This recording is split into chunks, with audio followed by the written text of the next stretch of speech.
going to have sometimes low moments when you won't want to get out of bed. You just want to stay there. At times you won't want to come out the house. It's hard living. Life is hard. It's hard handling just the tragedies of life. It's hard. When you're working on something and you put everything you have in it, and it doesn't work out, you lose your money and other people's money. It's hard. You will go through things, and while you're going through them, you can't understand why it's happening to you. See, the point is, you don't know how much future you've got. What's gone is gone. There's absolutely nothing you can do about it. Some of you have had divorces. Some of you have probably had bankruptcies. Some of you have had terrible things happen in the past. But what's gone is gone. It's in the past.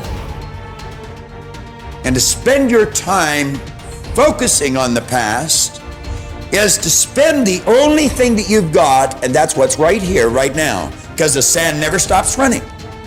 This is all we've got. And to spend your time now thinking of what happened there is making absolute certain that the future is going to be the same as the past.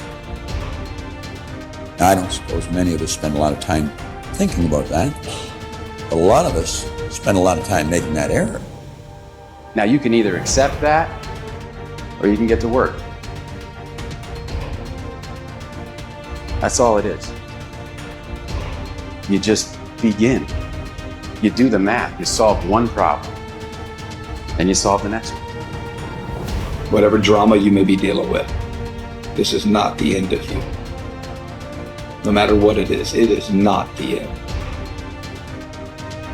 You can't quit now. And the only way out is through. All you do is you fall down, get back up again, fall down, get back up again, fall down, get back up again. That's how you win. You got to be bold in life, ladies and gentlemen. If you're not bold, if you're not standing up inside yourself, if you're not willing to call into being the highest and the strongest that's within you when you're facing life's challenges, life will trample you. But see, when you discover the truth of this goodness, this power that you have within you, that truth will set you free from ever being a victim in life. That truth will enable you to handle things with a level of equanimity that will surprise you. Getting unstuck means that you are going to start living life on your terms, rather than just gliding through every day on automatic. That you have a special power within, that you know that things are going to get better for you. You know that you can handle this. And because you want some different kind of results in your life, you've got to decide that I'm going to go all out. Now listen to me. I don't care what you're going through. If you're not dead, he ain't through with you yet. As long as you waking up, you still in the game. As long as you alive, you can still make it happen. As long as that breath in your nostrils move, you still in the game. You still can win. Now get your butt up. Why do you keep crying? Why me, God? Why did I get MS? Why did I get cancer? Why did my mama die? Why did I get fired? Listen, you got put through that because what that does, that tension produces greatness. Stop running from it and run to it. Lions don't cry. Lions don't give up. Lions don't quit. Lions hunt. That's what we do for a living. We turn tragedy into triumph.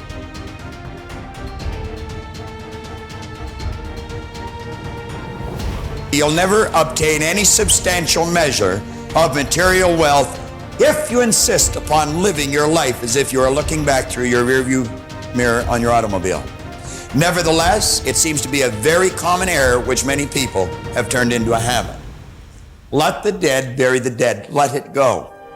I don't care how bad it was, let it go. 5 years from now, 10 years from now, when you look back in retrospect at that terrible thing that's happened, you're going to find it was probably one of the best things that ever happened to you. Advancement of all kinds is preceded by a crisis. The greater the crisis, the greater the opportunity for advancement. Or you could put it another way.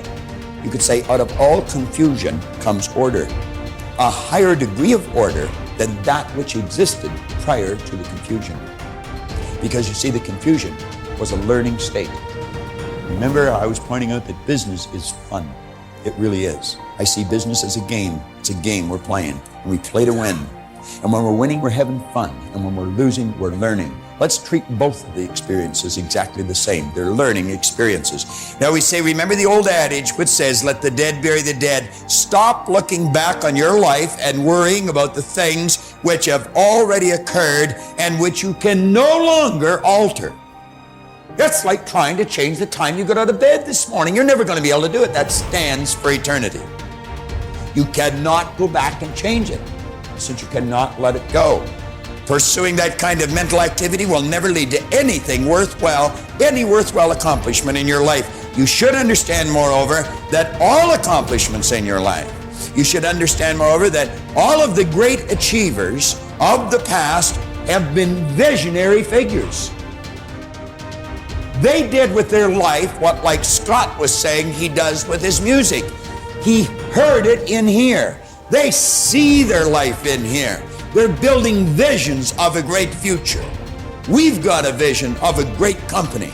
We've already got a great company. We want a better one. We serve a lot of people. We want to serve more. And as we do, we receive greater rewards. Because we receive greater rewards, we become more comfortable, more creative, and we can provide more service. It's a beautiful cycle that we're in. Looking into the past is a self-doom fulfilling cycle. You just keep getting it worse, worse, worse. We've all done it, so we know what it's like. These visionary figures were men and women who projected into the future, and they did not belabor over things which had already passed. They thought of what could be rather than what already was, and then they moved themselves into action to bring these things into fruition. If there were tips for success, everybody would have been successful. There are no tips for success. Only those who are not so successful, or those who are not successful, think somewhere if you read 10 points in a book, you're going to be successful. We need to understand this. If you want to be successful, don't seek success. What you seek is competence. If you enable yourself, and if you do something well, other people will say you're a success. If you think, I'm a success, it's foolish, isn't it? You're doing something, and you're doing it well. Other people in the town, or in the country, or in the world, people will say, oh, he is doing something really successful. They're looking up to you. That's fine. You look up to yourself. That's madness, okay? You don't seek success. You seek empowerment, you seek competence, you do it the best that you can do. You cannot do as well as somebody, but you can do the best that you can do. So if you do your best, if your best is good enough, world will recognize. If it is not, you will be happy. So what does success look like? What does it take? Well, you know, I know family and friends who always have their breakfast on time. And after breakfast, of course, they must have coffee. After coffee, of course, they must light up a cigarette and sit there nicely because they're trying to become peaceful. And then they will go to work, come back home exactly on time for lunch, eat lunch, rest for 1 or 2 hours, sleep, then evening have 1 tea, and then smoke, and then again go to work. And at 8 o'clock, 8:30, they're back home for dinner, and then maybe other things, drink and this and that and whatever. But those who have been very successful, either in music, sport, art, business, spiritual process, doesn't matter what, those people never know when they ate, when they slept, when they got afternoon rest.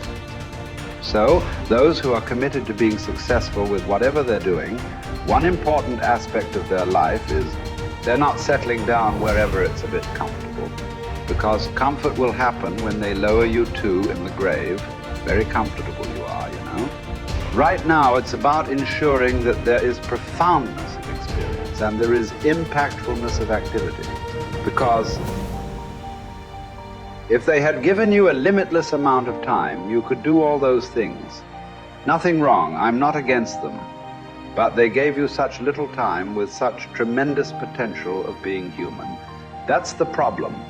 For every one of you, your life is precious, isn't it? It's a precious life. If something is precious, where do you want to invest this life? Because what you call as my life is just a certain amount of time and energy, isn't it? As you sit here, your life is ticking away, or no? What is ticking away is not time. What is ticking away is your life. So this energy that you call as my life, how are you going to invest it? Because if you're doing something truly worthwhile, it gets over before you know what happened. Only if you're doing something worthless, it feels like a long life. Have you noticed this? On a particular day when you're very happy, 24 hours, poof. It went off like that, like a moment.